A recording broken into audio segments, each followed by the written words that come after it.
So I've picked up this new male gecko, which is a white and yellow tempered Sunglow het for raptor. And the interesting thing on this guy is it's going to come out looking like he's got a sore right there on top of his head.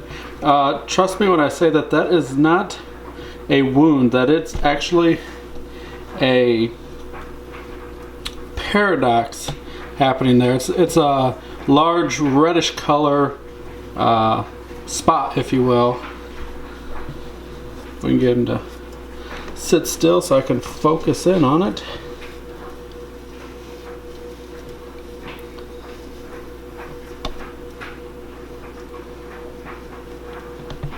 But like I said, this is a male. I do not have any females to pair with him at the moment, but I will be keeping an eye out. I really like the white and yellow projects, and I really like the Sunglow stuff, so it was a no-brainer to pick this guy up as a potential breeding stock. But more importantly, I really just like the way he looks. So even if I didn't get any females for him to breed with, I'm still really pleased with how he looks and happy to have him with me. I just miss having leopard geckos, and I got the as you see in previous video, I was able to reacquire my old fat tail gecko, so I thought, you know what, it's about time that I pick up one of these guys as well. And I found this guy. I really like the deep pink, almost purplish tone, lavender tone that his tail has, which is pretty cool. But overall, a pretty nice gecko. He tolerates some handling, but he doesn't. I'll work with him. We'll get him to calm down a little bit more. Sometimes he likes to just, when you pet his back, he arches up like a cat, which is kind of funny. So yeah, and they're just so derpy. Oops. I love how cryptic the eyes look. But now his setup is basic quarantine setup. I've shown this before with the fat tail, but basically the same thing. Pretty much the same layout. We've got the two hides. This will be the water dish.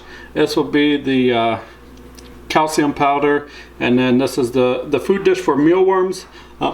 I will offer crickets and dubia roaches from time to time, but I do like to just keep at least a couple mealworms in there at all times, for them to always have something available to eat if they so choose. Now I often like to put a little piece of lettuce in there, so that way if the gecko doesn't eat them right away, at least the mealworms will be munching on something nutritious, so when the gecko does eat them, kind of transfers over to them. Again, this is the humid hide type setup that I've done in the past. Same scenario.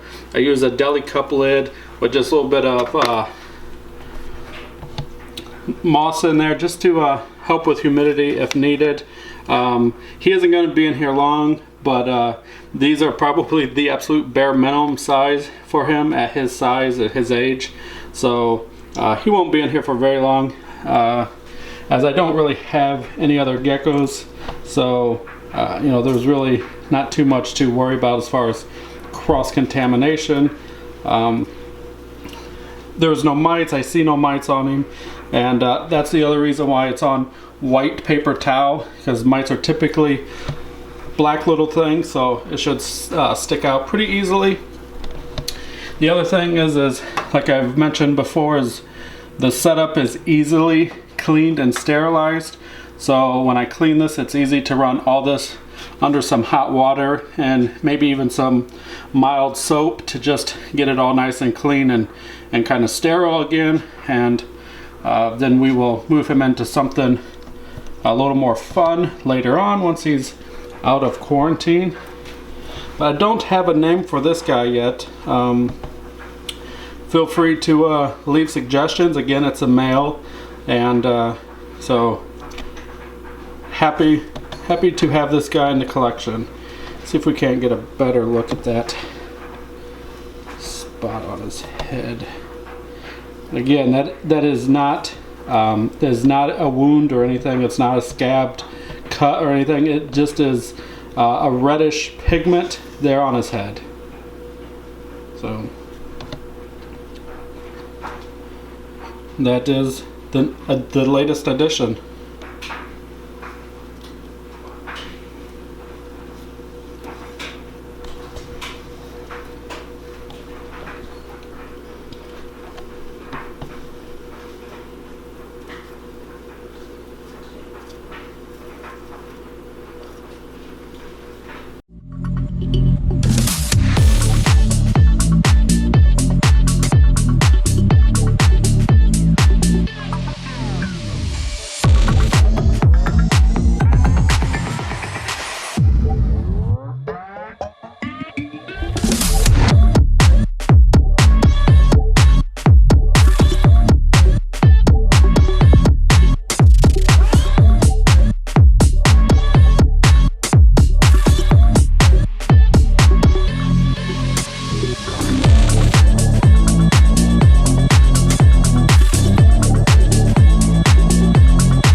Drives me insane.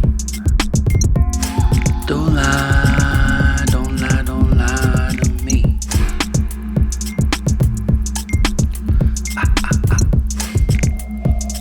Don't fry, don't fry, don't fry your brain.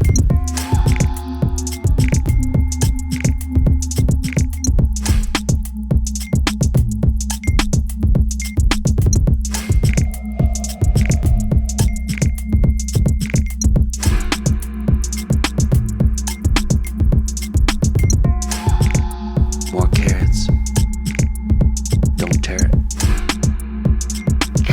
More carrots, where's Garrett? Vegetables.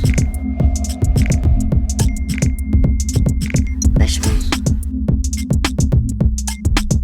Here I come from the west side. The left side. The right brain drives me insane. Don't lie, don't lie, don't lie to me.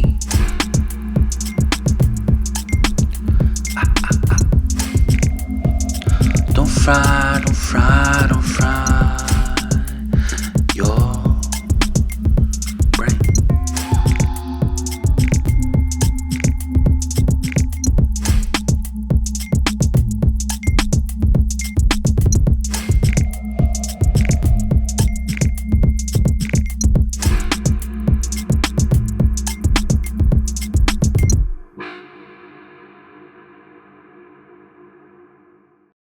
Shut up and sit down.